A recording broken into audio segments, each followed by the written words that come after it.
activities.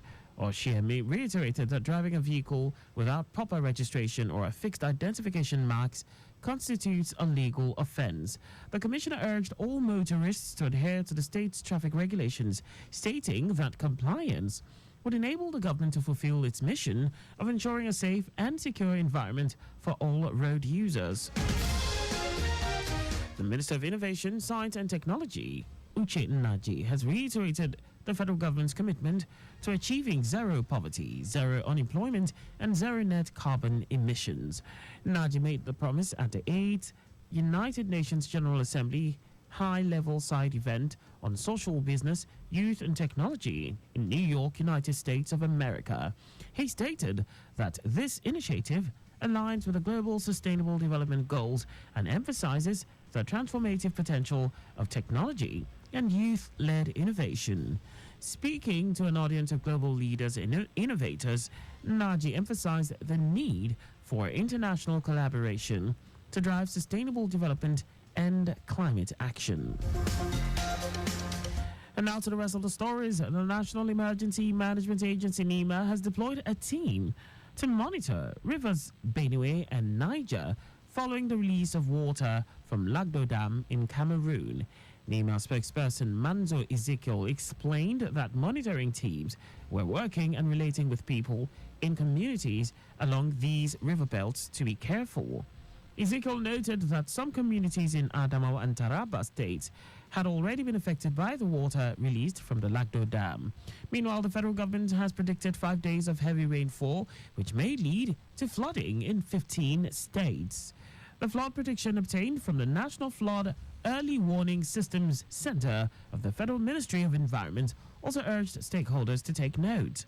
The center indicated that the identified locations and their environs were likely to witness heavy rainfall that may lead to flood within the period of prediction from September 29 to October 3. President Bola Tinubu has sworn in Justice Kudirat Kekereekun as the 23rd substantive Chief Justice of Nigeria, reaffirming his administration's commitment to upholding the judiciary's independence and sanctity. Justice Kekereekun, the second female CJN in Nigeria's history, took the oath of office and signed the oath register at the Council Chamber of the State House, Abuja, following her confirmation by the Senate on September 25. President Tinubu underscored the pivotal role of the judiciary in safeguarding Nigeria's constitutional democracy, reiterating its government's dedication to improving judicial officers' welfare and working conditions. He urged Justice Kekereekun to continue upholding the principles of ethical leadership, fearlessness, and honesty that have defined her career. Tinubu had in August sworn in the new CJN in acting capacity following the retirement of Justice Olukayode Ariwola. Today is International Translation Day. The day is an opportunity to pay tribute to the work of language professionals who play an important role in bringing nations together, facilitating dialogue, understanding, and cooperation, contributing to development and strengthening world peace and security. On the 24th of May 2017, the United Nations General Assembly adopted a resolution on the role of language professionals in connecting nations and fostering peace and declared September 30 as International Translation Day. This year's theme, Translation, an art worth protecting, moral and material rights for indigenous languages, focuses on prominent ethical issues in the context of copyright, data collection, and the use of translated works. And now to foreign news. The United Nations Security Council has unanimously agreed to authorize for another year an international security force helping to fight armed gangs in Haiti. It also dropped a push by the United States for a plan to transform it into a UN peacekeeping mission from the resolution because of opposition by Russia and China. UN Ambassador to the UN, Linda Thomas-Greenfield, said her country is now focused on supporting a call in the General Assembly by the head of Haiti's Transition Council, Edgar Leblanc, for a UN peacekeeping mission. Haitian leaders had warned of worsening insecurity in the Caribbean country noting that powerful gangs armed with weapons, largely trafficked from the United States, have united in the capital under a common alliance and now control most of the city and are expanding to nearby areas. Haiti's UN ambassador Antonio Rodrigue told the council that transforming the security mission into a UN peacekeeping operation is a matter of urgency, arguing that it would guarantee stable funding and allow capacities to be expanded. Now, sports. Former two-time heavyweight champion Anthony Joshua has been handed a 28-day boxing suspension following his knockout defeat to Daniel Dubois at London's Wembley Stadium last Saturday. The British Boxing Board of Control issued the ban, a standard procedure also known as medical suspension for fighters who suffer total knockout or knockout losses. The 34-year-old Joshua experienced a brutal night in the ring, falling to the canvas 3 times before Dubois delivered the final blow with a powerful right hand in the 5th round. This loss marks Joshua's 4th career defeat, following his shocking 2019 loss to Andy Ruiz Jr. and back-to-back defeats to Alexander Usyk in 2021 and 2022. The American University, Cairo, Egypt, has emerged winner of the 11th Federation of Africa University FASU Games 2024, co-hosted by Lagos State University LASU and the University of Lagos UNILAG, tagged Lagos 2024.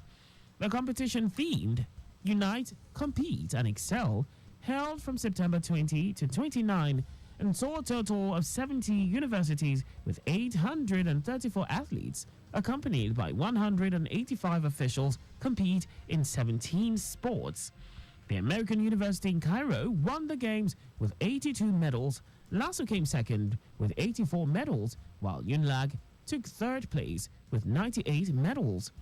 FASU President and Minister of Sports, Federal Republic of Egypt, Ashraf Sobi, who was represented by FASU Secretary General Penina Kabenge, stated that over the past 9 days, African institutions have experienced record-breaking performances, thrilling competitions, and unwavering teamwork, among others.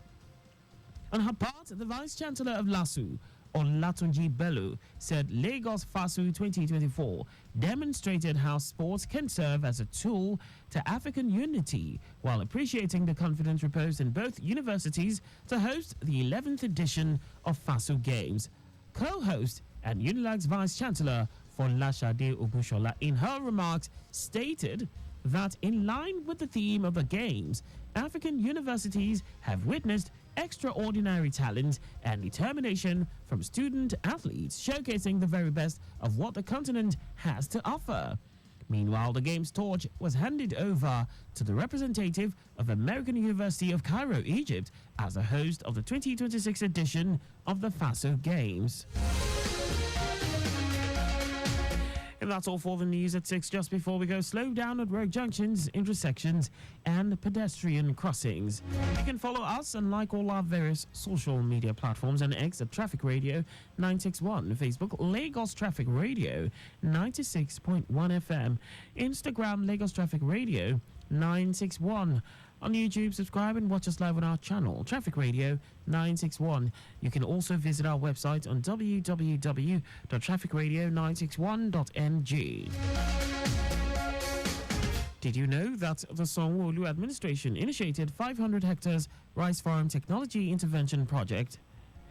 You can get more details on the Lagos State government's website. To end the news, here are the highlights of the major stories. Lagos State Governor Babajide Sanwo-Olu has reiterated his administration's commitment and support to the arts and creative sector for the industry to thrive. The National Emergency Management Agency, NEMA, has deployed a team to monitor rivers Benue and Niger following the release of water from Lagdo Dam in Cameroon. We also told you that the United Nations Security Council has unanimously agreed to authorize for another year an international security force helping to fight armed gangs in Haiti. And in sports, former two-time heavyweight champion Anthony Joshua has been handed a 28-day boxing suspension following his knockout defeat to Daniel Dubois at London's Wembley Stadium last Saturday. For contact with the newsroom, please send a message to info@trafficradio961.ng. And that ends the news broadcast compiled by Adiwale Oluwoporku. I am Akan Usen. Thanks for listening and please stay safe. Good evening.